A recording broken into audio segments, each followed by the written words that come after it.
Hello viewers, welcome to film tube Telugu YouTube channel. Bigg Boss Telugu season 9 Saturday episode updates ఏంటో చూసేద్దాం రండి. Reethu character పై నిందలేస్తావా? సంజన పో బయటికి. తప్పేంటి సార్? వెనక్కి తగ్గని సంజన.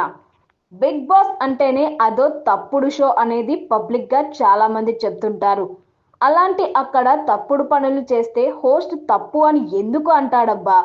సంజన విషయంలో కూడా అదే అయ్యింది.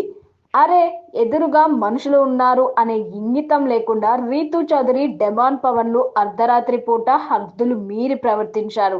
అర్ధరాత్రి పూట ఒకే బెడ్ పై ఒకే బెడ్షీట్ లో దూరి అరాచకానికి తెరతీశారు. అలాంటి ఘోరాన్ని చూడలేక తప్పని చెప్పింది సంజన. ఇప్పుడు అదే పెద్ద ఘోరం నేరం అయిపోయింది. ఏమయ్యా నాగార్జున, ఇప్పుడా వచ్చేది? ఉదయం నుంచి ఎప్పుడెప్పుడు వస్తావా, ఒక్కొక్కరి తాట తీస్తావా అని బిగ్ బాస్ ఆడియన్స్ ఎదురు చూస్తూనే ఉన్నారు. అందులోనూ ఈ వారం గొడవలు మామూలుగా లేవు. ఏమీ లేనిదానికే పెద్ద హడావిడి చేస్తుంటారు మన హోస్ట్ నాగార్జున, ఎడిటర్ మామ. అలాంటిది ఈ వారంలో గొడవలు మామూలుగా లేవు.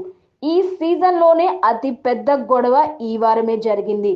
రితు, డెమాన్లు అర్ధరాత్రి దుప్పట్లో దుమారాల కార్యక్రమాన్ని నేషనల్ టెలివిజన్ సాక్షిగా బయటపెట్టింది సంజన.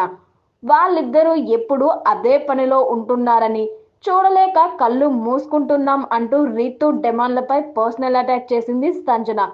ఇక మరోవైపు డెమాన్, పవన్, కళ్యాణ్ పడాలాలు కలబడ్డారు.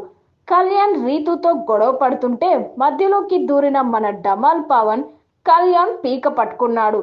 ఒరే, పీక పట్టుకోవడం ఏంట్రా బుద్ధి లేకుండా అని నాగార్జున అడుగుతారా? లేదంటే కోపంలో ప్రాపర్టీని తన్ని పారేసిన కళ్యాణ్కి వార్నింగ్ ఇస్తారా?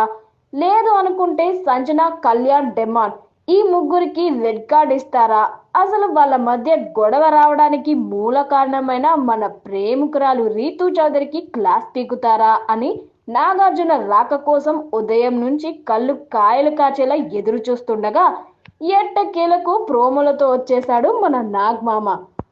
పసుపు చొక్కాలో కాస్త సీరియస్ గానే ఎంట్రీ ఇచ్చిన నాగార్జున, ఫ్యామిలీ వీక్ తర్వాత అంతా సరదాగా ఉంటారని అనుకున్నాను, కానీ నేను హ్యాపీగా లేను అంటూ నేరుగా రీతు, సంజనాల గొడవ దగ్గరికే వచ్చారు నాగార్జున.